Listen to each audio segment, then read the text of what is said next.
Hello friends, स्वागत है आपका target classes let's learn with Poonam नागर। तो आज अपनी टॉपिक वाइज सीरीज चल रही है और आज अपनी तीसरी वीडियो है इसके अंदर ये। तो इसमें अपने पहला प्रश्न देखते हैं। पहला प्रश्न है हमारे पास, भारतीय इतिहास के संदर्भ में अलेक्जेंडर व Longhurst, Robert Sewell, James Burgess, Walter Elliot किस गतिविधि से जुड़े हुए हैं? तो ये है पुरातात्विक खनन से जुड़े हुए हैं। इसी के साथ अपने देखते हैं आगे वाला प्रश्न। नंबर 2 प्रश्न है हमारे पास, भारतीय पुरातत्व का जनक किसे कहा जाता है? तो हमें पता है कि भारतीय पुरातत्व का जनक किसे कहा जाता है? अलेक्जेंडर कनिंघम को कहा जाता है। अपने चलते हैं अगले प्रश्न पे। तो हमारा अगला प्रश्न है, देखो, सैंड्रोकोटस से चंद्रगुप्त मौर्य की पहचान की थी? तो किसने की थी? विलियम जोन्स ने की थी। अगला प्रश्न देखते हैं। प्रश्न नंबर 4 है हमारे पास। तो प्रश्न नंबर 4 को देखते हैं क्या कहता है। प्रश्न नंबर 4 कहता है कि निम्न में से भारतीय पुरातत्ववेत्ता ने पहली बार भीमबेटका गुफा को देखा और उसके शैल चित्रों के प्रागैतिहासिक महत्व को खोजा। तो वो कौन सा था? वो था वी.एस. वाणककर। इसने सबसे पहले भीमबेटका की खोज की थी और उसके बारे में अपने को बताया था। आगे प्रश्न देखते हैं अपने कि सम्राट अशोक के राज्यादेशों का सबसे पहले डिसाइफर या विकुटन किसने किया था? तो सबसे पहले किसने किया था? जेम्स प्रिसेप ने। तो सबसे पहले खोज की थी पिंथ हेलर ने और पढ़ा किसने था उसको? सबसे पहले तो जेम्स प्रिसेप ने पढ़ा था। दोनों बातों को ध्यान रखेंगे अपने। आगे प्रश्न है हमारे पास, अपने शिलालेखों में अशोक सामान्यतः किस नाम से जाना जाता है? तो अशोक है वो प्रियदर्शी के नाम से जाना जाता है। एकमात्र जो मास्की और गुर्जरा लेख है जिसमें अशोक का नाम क्या है? अशोक मिलता है। बाकी जो अशोक है उसका नाम प्रियदर्शी मिलता है लगभग सभी शिलालेख में। तो इसको भी ध्यान रखेंगे। आगे हमारे पास प्रश्न है कि किस अभिलेख में चंद्रगुप्त और अशोक दोनों का उल्लेख मिलता है? किस अभिलेख में चंद्रगुप्त और अशोक दोनों का अपने को क्या मिलता है? उल्लेख मिलता है। तो वो जो है जूनागढ़ महाक्षत्रप रुद्रदामन का है। जूनागढ़ अभिलेख से जानकारी मिलती है किसका? ये रुद्रदामन का है। तो दोनों बातों को ध्यान रखेंगे। हमारा अगला प्रश्न है, देखेंगे, निम्न में से अशोक का कौन सा शिलालेख धार्मिक संश्लेषण के बारे में कहता है? तो 12वां शिलालेख अपने को पता है। 7वां सबसे लंबा अभिलेख है। 7 सबसे लंबा अभिलेख है। 5वें में धम्म महापात्र की नियुक्ति है। 8वें में धम्म यात्रा की जानकारी है ना। तो इसी के अकॉर्डिंग जो 12वां शिलालेख है उसमें किसकी जानकारी मिलती है अपने को? तो इसके धार्मिक की जानकारी मिलती है। आगे हम देखते हैं, हाथी गुम्फा अभिलेख है वो किस शासक के विषय में जानकारी देता है? तो वो अपने को खारवेल के विषय में जानकारी देता है हाथी गुफा अभिलेख से। ठीक है। प्रश्न नंबर 10 देखते हैं, भागवत धर्म का ज्ञात सर्वप्रथम अभिलेख साक्ष्य कौन सा मिला था अपने को? तो व्यासनगर का गरुड़ स्तंभ मिला था। ठीक है। तो इसके बारे में थोड़ी सी जानकारी भी देख लेते हैं अपने को क्योंकि जरूरी है अपने पास। तो ये भागवत धर्म की पहले जानकारी मिलती है। ये हेलियोडोट्स के शुंग शासक के टाइम पे ये दरबार में भेजा गया था इसको और गरुड़ की स्थापना की थी इसने। ठीक है। और इस जो स्तंभ है इसके अंदर क्या 3 शब्द अंकित है? तो वो 3 शब्द कौन से? अप्रमाद, त्याग और धम्ब।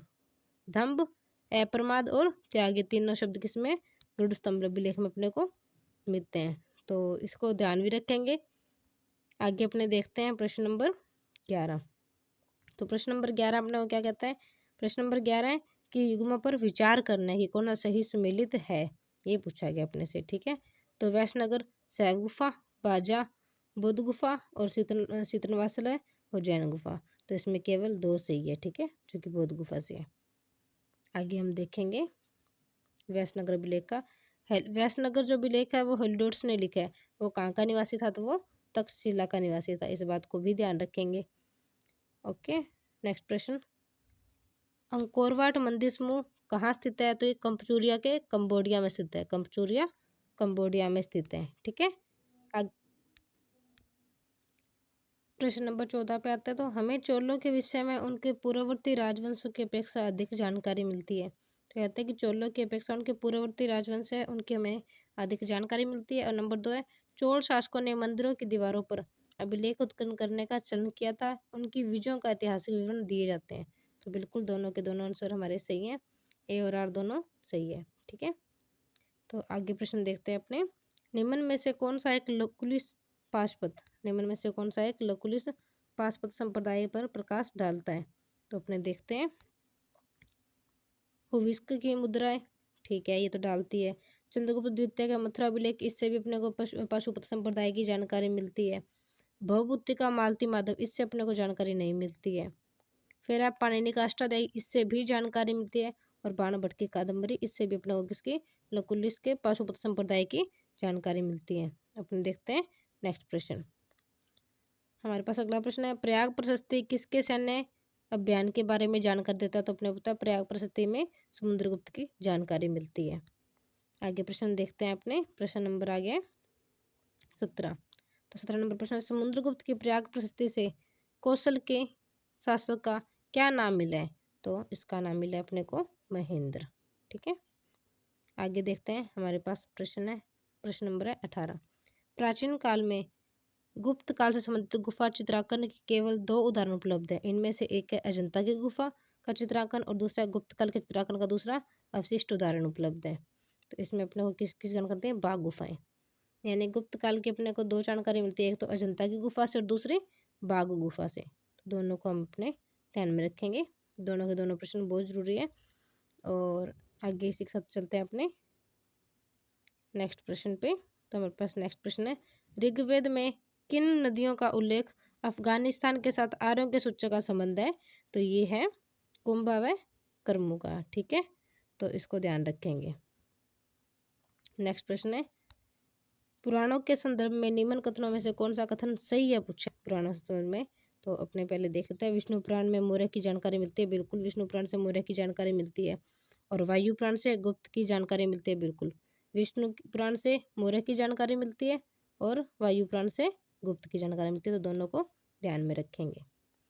हमारे पास आगे प्रश्न है कि किस वंश के शासकों को श्री पर्वतीय कहा गया है? किस वंश के शासकों को पुराणों में श्री पर्वतीय कहा गया है? तो ये कहा गया इक्ष्वाकु वंश को। इक्ष्वाकु वंश को पुराणों में क्या कहा गया? श्री पर्वतीय कहा गया। दोनों बातों को ध्यान रखनी है। पुराणों के अनुसार चंद्रवंशीय शासकों का मूल स्थान था, तो कौन सा था? प्रतिष्ठापुर। कौन सा था? प्रतिष्ठापुर था। ठीक है, वर्तमान में प्रयागराज कहते हैं इसको। दोनों बातों को ध्यान रखें, प्रयागराज के पास में। आगे प्रश्न देखते हैं, वह धार्मिक पुस्तक जिसमें किसी कृषि क्रम की 8 विभिन्न अवस्थाओं का वर्णन मिलता है, तो वो कौन सी पुस्तक थी? वो थी अवदान शतक। अवदान शतक है। ठीक है, इसमें अलग अलग 10 कथाएं हैं और इसमें कृषि क्रम की 8 विभिन्न अवस्थाएं मिलती है अपने को। बौद्ध ग्रंथ मिलिंदपन्हो किस हिंद यवन पर प्रकाश डालती है? तो ये मीनांडर। ठीक है, मिलिंदपन्हो किसका है? मीनांडर का। इस चीज को ध्यान में रखेंगे। प्रश्न नंबर देखते हैं 7। प्रश्न नंबर 7 क्या कहता है कि निम्न कथनों पर विचार करना है। हरिसेन समुद्रगुप्त के दरबार का प्रसिद्ध कवि था। ठीक है, इसने देवी चंद्रगुप्तम काव्य की रचना की थी। ठीक है, यह प्रयाग प्रशस्ति का भी रचयिता था। तो ठीक है, तो इसमें से सही क्या है? पहला और तीसरा, यानी कि वह कवि भी था लेकिन देवी चंद्रगुप्तम इसने नहीं लिखा है। इस बात को ध्यान रखेंगे। और ये क्या? प्रयाग प्रशस्ति का रचयिता था। हम चलते हैं अगले प्रश्न पे। अगला प्रश्न है हमारे पास, क्या प्रश्न है, कौन सा प्राचीन भारत में संगम साहित्य के बारे में कथन सही है? तो संगम में भौतिक संस्कृति का कोई संदर्भ नहीं है, ऐसा तो नहीं है। वर्णों के सामाजिक की कवि हो गया था। ठीक है, संगम कविताओं में समर मोरा का संदर्भ था, संगम में जादुई ताकतों में। तो राइट आंसर है वर्ण का सामाजिक वर्गीकरण संगम कवियों को ज्ञात था। ठीक है, क्या आंसर आएगा इसका? बी ऑप्शन है, सामाजिक वर्गीकरण है और संगम कवियों को ज्ञात था। हम देखते हैं प्रश्न नंबर 9। प्रश्न नंबर 9 क्या कहते हैं, तो कौटिल्य के अर्थशास्त्र के अनुसार कौन सा कथन सही है? पूछा है ना अपने से, कौन सा कथन सही है पूछा है इसमें। तो देख लेते हैं कौन सा कथन सही है। न्यायिक दंड के परिणाम स्वरूप कोई व्यक्ति दास हो सकता है। स्त्री दास अपने मालिक के संसर्ग के से पुत्र जनन पर कानूनी रूप से मुक्त हो जाती थी। यदि स्त्री दास का मालिक उस स्त्री से पैदा हुए पुत्र का पिता हो तो उस पुत्र को मालिक का पुत्र होने का कानूनी हक मिलता था। तो इसमें राइट आंसर क्या है? तीनों ही सही है। ठीक है, आगे प्रश्न देखते हैं। प्रश्न नंबर 10 है, कल्हण द्वारा रचित राजतरंगिणी में किससे संबंधित है? तो ये संबंधित है कश्मीर के इतिहास से। कैसे कल्हण, कैसे कश्मीर की जानकारी मिलती है। ठीक है, हम देखते हैं प्रश्न नंबर 11। विशाखदत्त के प्राचीन नाटक मुद्रा राक्षस। मुद्रा राक्षस किसने लिखा है? मुद्रा राक्षस लिखा है विशाखदत्त ने। पहली बात कि विषय वस्तु क्या है? तो पूछा गया था चंद्रगुप्त मौर्य के समय दरबार के ध्रुव संधियों के बारे में अपने को इससे जानकारी मिलती है। ठीक है। प्रश्न नंबर 12, मालविका मित्र में शुंगों के ब्राह्मण बताया गया। किसमें? मालविका अग्निमित्र में शुंगों को क्या बताया गया? ब्राह्मण बताया गया, जो क्या थे? कश्यप। ठीक है। आगे देखेंगे क्वेश्चन नंबर 13, प्राचीन भारत के इतिहास के संदर्भ में भवभूति, हस्तिमल तथा शमेश्वर क्यों प्रसिद्ध थे? तो ये थे नाटककार के लिए। प्रश्न नंबर 14, निम्न में से प्राचीन भारत के लेखक व पुस्तकों का कौन सा मिलान गलत है? पूछा है। मृच्छकटिकम शूद्रक बिल्कुल सही है। रघुवंशम कालिदास बिल्कुल सही है। बुद्धचरित्र अश्वघोष ये भी सही है। कादम्बरी हर्षवर्धन की ये गलत है। ठीक है। आगे देखते हैं। कौटिल्य अर्थशास्त्र के अभिकरणों में विभाजित है।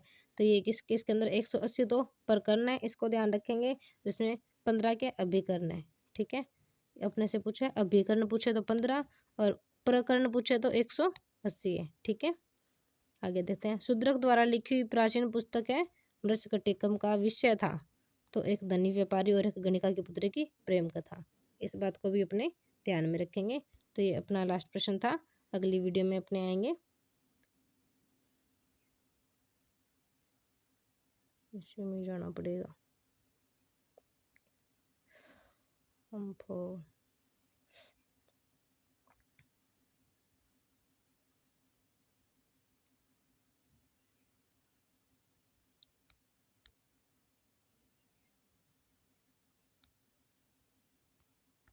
अगला हमारा प्रश्न है, यूनानी लेखक जस्टिन द्वारा किसे सेंड्रोकोटस कहा गया था? तो चंद्रगुप्त मौर्य को सेंड्रोकोटस किसने कहा है? जस्टिन ने कहा है। ठीक है। आगे चलते हैं। Periplus of the Erythraean Sea, Periplus of the Erythraean Sea किसने लिखी है?